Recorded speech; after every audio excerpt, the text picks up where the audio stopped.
Regarde-moi ça. Regarde-moi ces photos. Poubelle, c'est dégueulasse, la bouffe reste là, c'est sale, etc. Tétire arrachée, jacuzzi ultra sale, des papiers par terre, etc. Ça, c'est ce que j'ai reçu ce matin même de mon équipe de ménage sur un logement qui vient d'être rendu, un logement courte durée.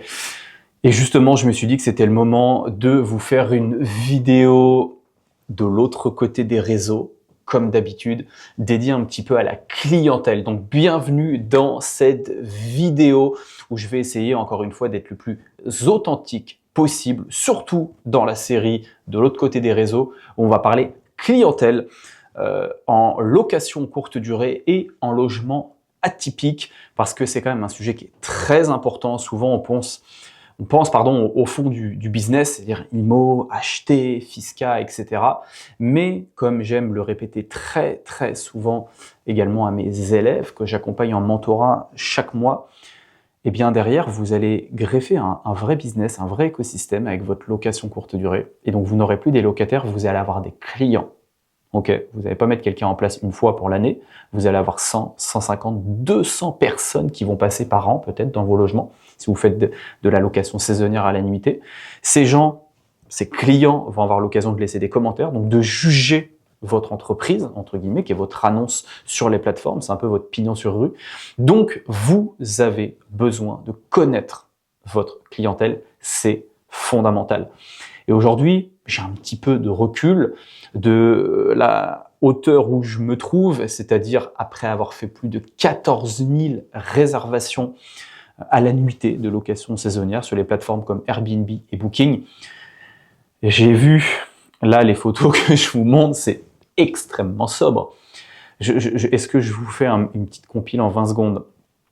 Vomi, merde sur les murs, fenêtre en PVC brûlée par la clope, canapé cassé, ménage dans un état fait, ça d'alcool qui coulait sous les plaintes. Voilà, le tableau, je parle même pas des taches sur la literie, etc., le sang. J'ai même vu des petits, vous savez, les petits gratte-gratte, là, lorsqu'on fait les raclettes. Dans nos poêlons, on a un petit truc en bois pour tirer le fromage, etc. J'ai même vu ça de retrouver coincé dans des VMC, je sais pas pourquoi. J'ai vu aussi un truc qui était assez original, hormis bien sûr tous les préservatifs usagés, hein, encore coulants, etc. J'ai vu une fois quelqu'un qui a écaillé son poisson dans le bac à douche d'une belle douche à l'italienne et qui est parti sans même le rincer. Là, je vous sors ça à chaud, j'ai rien prévu, j'ai rien écrit, mais c'est juste des anecdotes qui me viennent comme ça.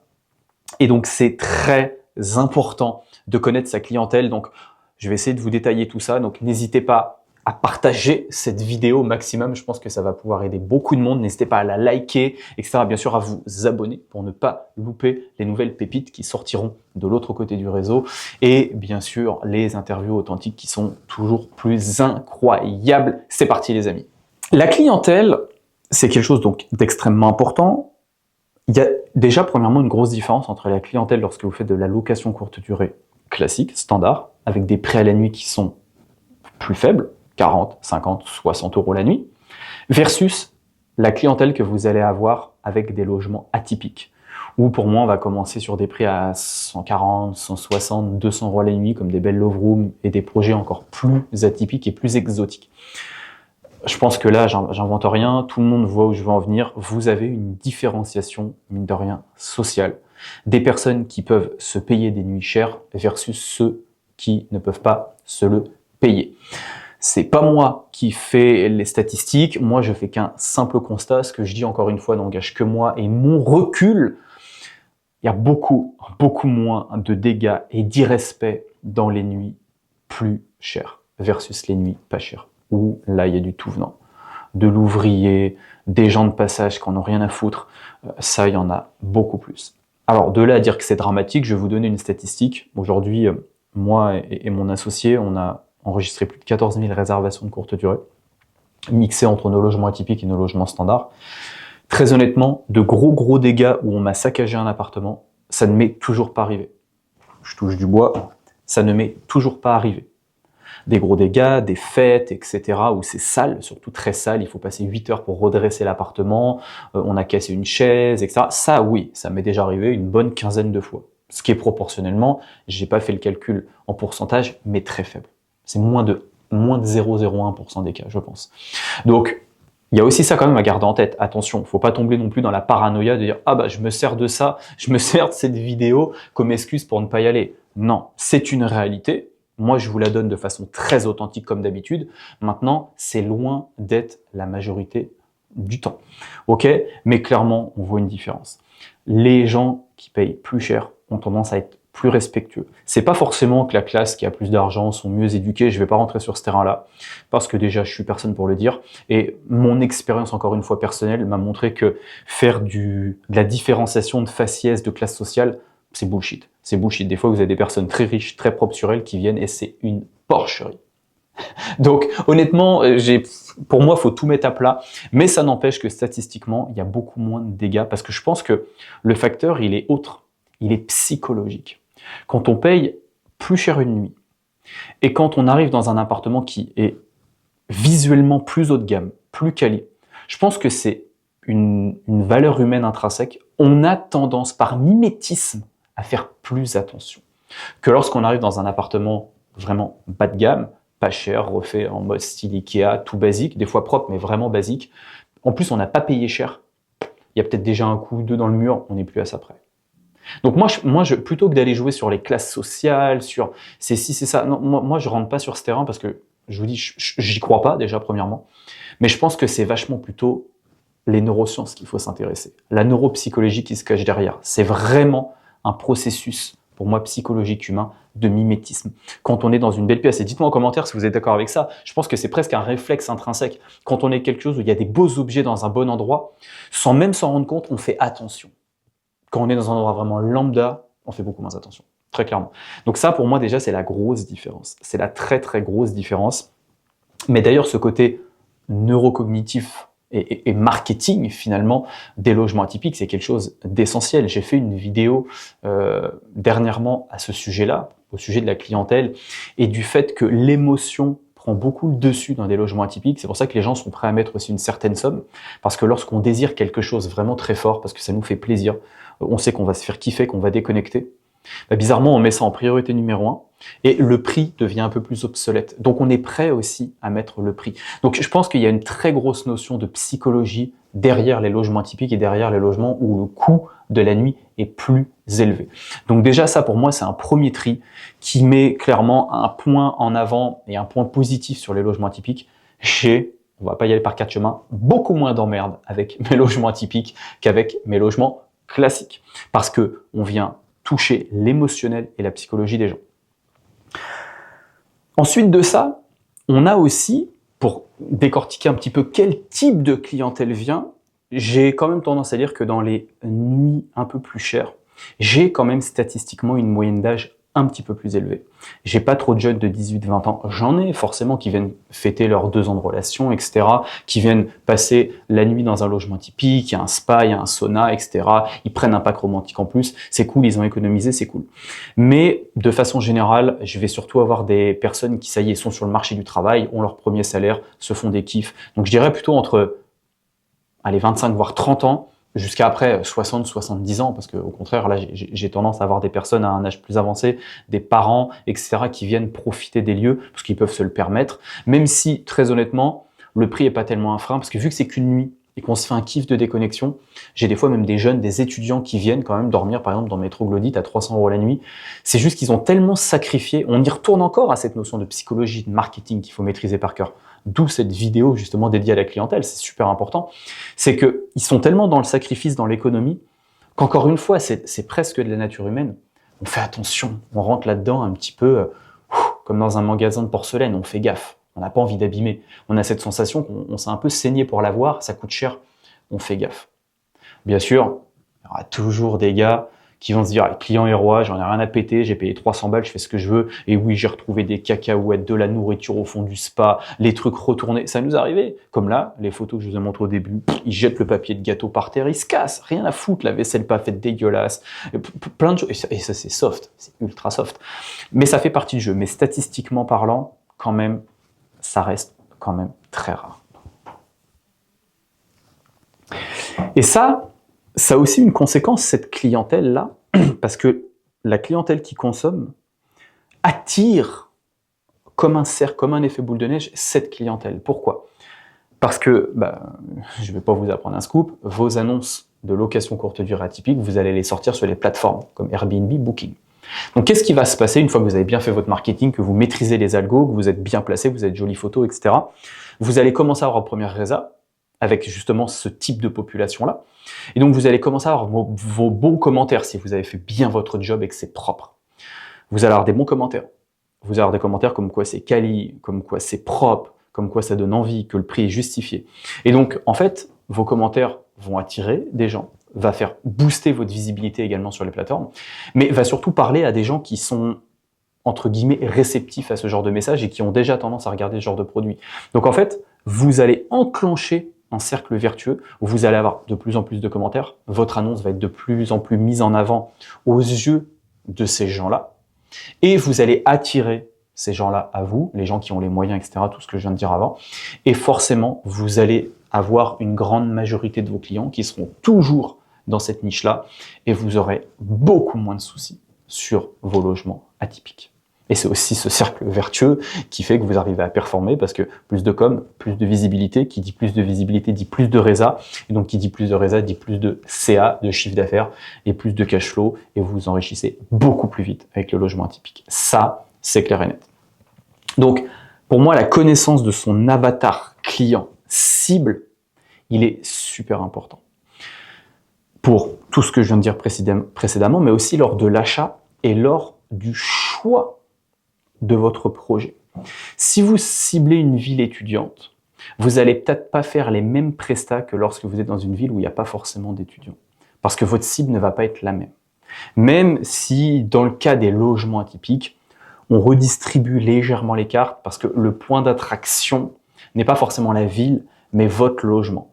Donc même s'il y a une université ou pas, les gens peuvent quand même être susceptibles de venir chez vous parce qu'en fait, l'attraction, c'est pas la ville, c'est pas la fac, c'est pas le fait qu'il y a des entreprises, etc. C'est le fait que je veux venir décompresser dans ton logement. Donc ça redistribue un petit peu les cartes. Mais la cible est très importante. Pourquoi? Et c'est là où je veux vous amener. C'est dans les prestations que vous allez fournir. Si vous savez que vous faites une thématique plutôt très haut de gamme avec un coût plutôt élevé, vous savez que vous allez cibler des gens de classe sociale plus élevée. Donc, qu'est-ce que ça veut dire? Il faut être malin, il faut les analyser, il faut l'analyser son avatar. C'est là où je redis, c'est très important de connaître son avatar. Ce sont des personnes qui ont probablement une belle maison, qui sont probablement habituées à partir en vacances dans des endroits plutôt sympas, qui ont probablement un intérieur de maison plutôt quali, plutôt confortable. Donc, en fait, ces gens-là, si vous voulez pas les décevoir et créer ce fameux cercle vertueux, il faut que le logement dans lequel ils vont venir, le vôtre, qui va les attirer, il faut qu'ils retrouvent au minimum le confort dont ils sont habitués. Sinon, vous allez créer de la déception, de la désillusion. C'est clair et net. Donc, il va falloir pousser votre immersion, pousser votre expérience client pour que même des gens comme ça, qui en plus peuvent des fois avoir des attentes, et croyez-moi, aujourd'hui, après avoir fait, je vous dis, plus de 14 000 résas, je vois les attentes des clients. Aujourd'hui, j'ai l'impression d'être un hôtel 5 étoiles, sinon on me tranche la gorge si j'ai un truc qui est mal fait. Des fois, on oublie qu'on est des particuliers qui faisons Airbnb, tellement le process s'est professionnalisé, entre guillemets, et c'est pas plus mal. Mais il faut être à la hauteur, parce que sinon, les gens vont vite avoir une sensation de déception. Ah, pour tout ça, comme prix, pour 300 € la nuit, pour 200 € la nuit, on n'a que ça. C'est tout, c'est décevant. Donc ça, c'est quelque chose qui ne doit pas arriver. Donc connaître son avatar, savoir que c'est des gens qui ont probablement un niveau de vie assez élevé et qui sont probablement habitués au confort, il ne faut pas les décevoir. Donc lorsque vous allez concevoir votre projet, quel thème peut attirer ces personnes-là et quelles prestations en termes de gamme et de qualité je mets à ces gens-là. Ok? Donc grosso modo, on évite de faire du low cost, que ce soit la literie, les matériaux, etc. Quand on fait de l'atypique, on sait qu'on va aller quand même cogner un peu au prix de la nuit, c'est une grosse connerie. C'est vraiment une très très grosse connerie. Voilà pourquoi l'avatar, il est super important à savoir. Ok? C'est sûr que si vous faites une suite, par exemple Harry Potter à 120 € la nuit, vous pouvez permettre d'être un tout petit peu en deçà. Vous allez faire venir des fans, des gens qui sont pas forcément très aisés, forcément. Maintenant, vous faites vraiment des nuits très haut de gamme, comme par exemple, c'est le cas de Métroglodite, 300 € la nuit, c'est super haut de gamme, ça commence à être cher. J'attire des gens qui ont des moyens, quand même. J'attire vraiment des gens qui ont des moyens. Eux, ils vont être déçus. C'est pour ça que j'ai des matelas premium d'hôtel, j'ai même des matelas chauffants, bisonnés, etc. Et ça y coupe pas, hein. Les mecs, oh, trop bien, matelas chauffant, machin. Mais limite, heureusement qu'il y avait ça, quoi.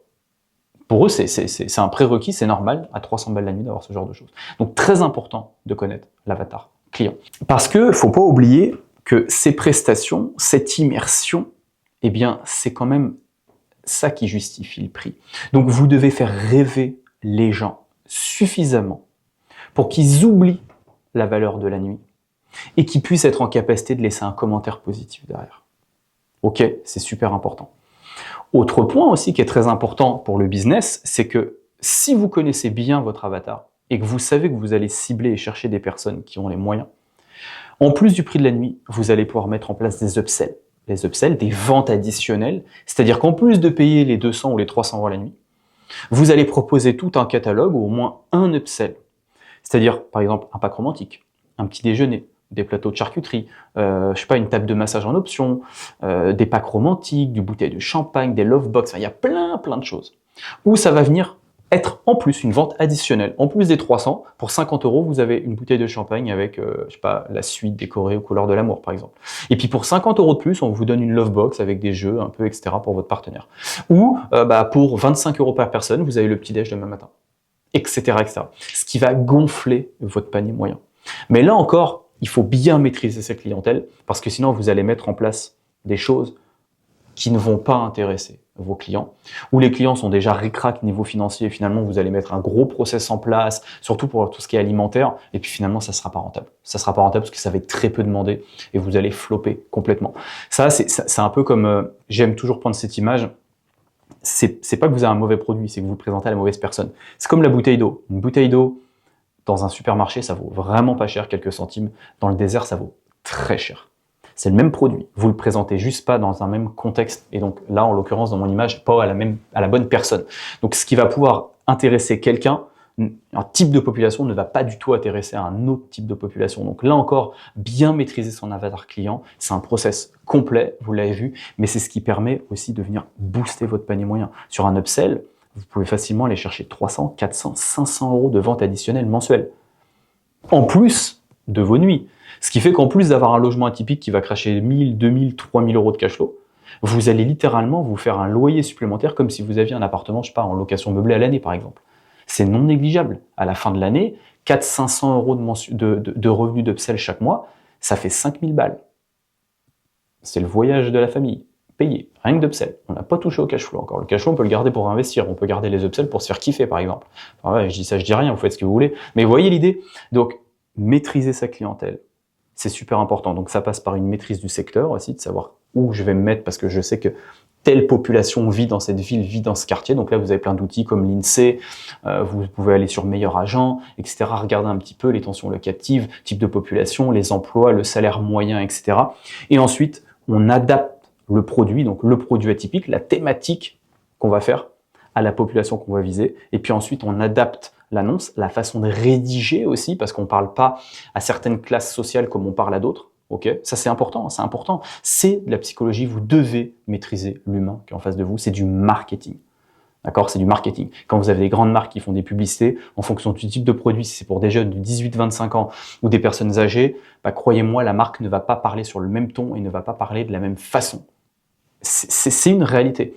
C'est votre job maintenant. Vous êtes investisseur, vous avez voulu faire de la LCD, donc vous êtes devenu et vous avez pris la casquette d'entrepreneur. Vous devez vous adapter. Donc les photos, les écritures, les prestations, les upsells, tout dans la chaîne doit être fait et pensé en fonction de votre clientèle. Voilà les amis, j'espère que ces vidéos vous aura aidé un petit peu à regarder et peut-être à penser à votre clientèle. Peut-être que c'est quelque chose que vous n'aviez jamais fait.